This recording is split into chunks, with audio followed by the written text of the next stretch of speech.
everybody, thank you for joining me today. So today's video, we're going to be using a sketch that I created, I want to say almost 2 years ago. It's on my Pinterest, but you can also pause here and get the measurements. Now, if you haven't subscribed, please consider hitting the subscribe button and the notification bell so that way you get alerts whenever I upload new content. Okay, so pause, cut your paper, and come join me at the table. So we're going to be using this Doodlebug paper pad. It's called Smitten Kitten. And we're going to be using this solid cardstock. I just found it in my stash. I like the different colors. And they're similar to the ones in the Doodlebug. They might be a little bit vibrant or more saturated in color. But I think we can make them work, especially as mats. So I'm doing something with this one that I normally don't do. I'm going to be putting both together, I believe, at the same time while you guys are watching. So we laid our 8.5 by 11 cardstock in the 4 1/4 line and cut right down the middle. And now we can score our paper at 5.5, and that'll give us a top folding card. Okay. And when I'm using the Neenah Solar Whites 110 cardstock, that's the pound, I do score multiple times to try and get it to stay as close as possible because it's a thicker paper. You can use the Kathy Zielske method and put like washi tape or something on the inside to keep it held down, but a lot of times I don't remember to do that, so I just try and score a bunch of times so that way it'll lay flat. Okay, so all the papers are cut. I didn't put the one card together ahead of time, so we're gonna do them both at the same time. It'll be all right. So anytime there's ever any fuzzies, I always use my sanding block to clean up the edges. And then with the tape runner, yes, I always put down the wet glue as well to give me just a few seconds of wiggle room, right? I just want to have enough time to be able to move that cardstock if I need to. Okay, so since we're doing them at the same time, here's the key. Whenever you do mass producing, excuse me, whether it be just these 2 cards or you want to make 30, the key is whatever step you're on, do that for all of them. So if I had 10 more of these cards, I would do the rest of the 8 doing the same step and then go to the next step and continue on. Okay, that's way when you get to the last thing that you have to do, when you get to the final card, you're done. All right, so we got that all placed, and then I'm just gonna lay down here the different papers. Now, of course, in the middle of the filming, you always run out of tape, right? That's the way it goes. So we're just going to grab our refill, which I love this tape runner. I really do. And then we're going to go ahead and attach this to our mat. Now, on the sketch itself, I didn't include a mat here. I wanted to add the mat to give separation between the pattern papers. And, you know, that's the best thing about sketches, even your own. You can change it to whatever you want it to be in the moment, right? So for me, I wanted the little bit of pattern to just give it some separation.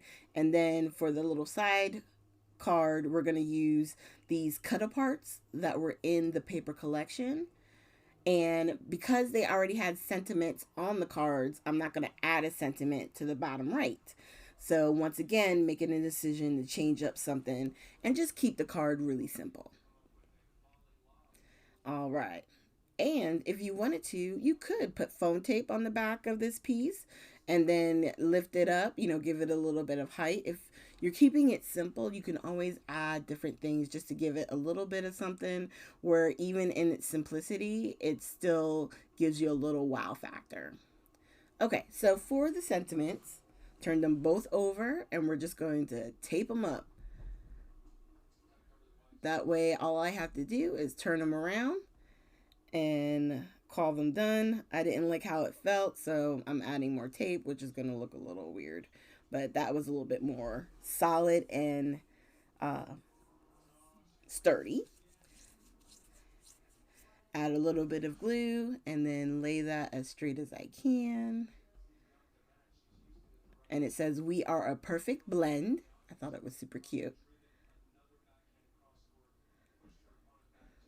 And because I knew I wanted more on the sides, that's why on this one I laid them down differently.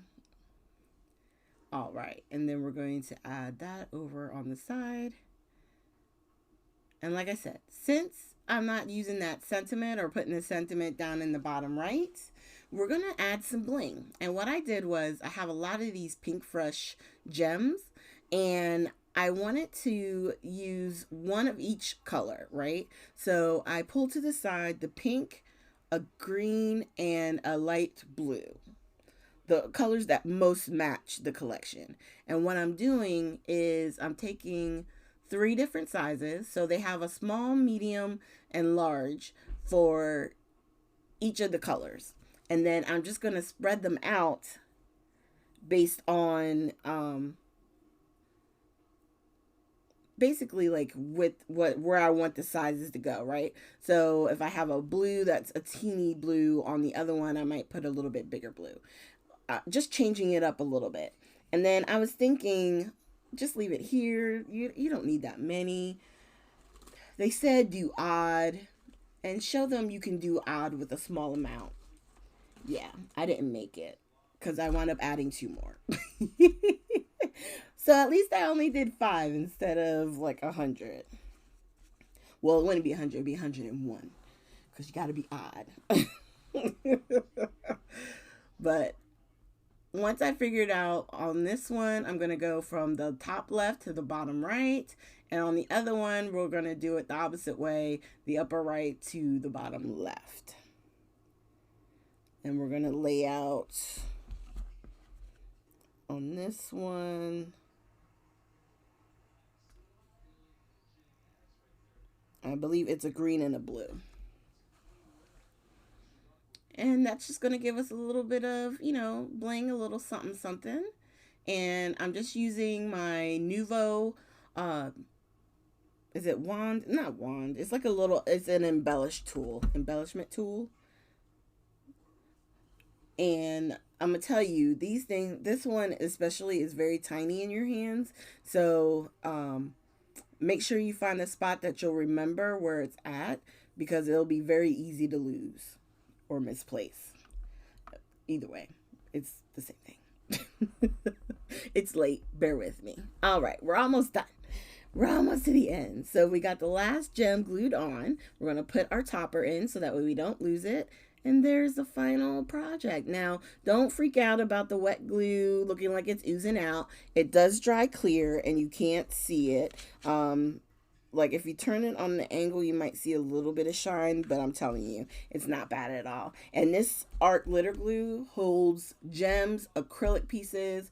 It is really a strong adhesive. So if you don't have some, I highly suggest it. So thank you guys so much for joining me. Again, please consider hitting that subscribe button if you haven't already, and hit that notification bell so that way you're given an alert whenever I upload new content. Thank you guys so much, and I will see you with our next video.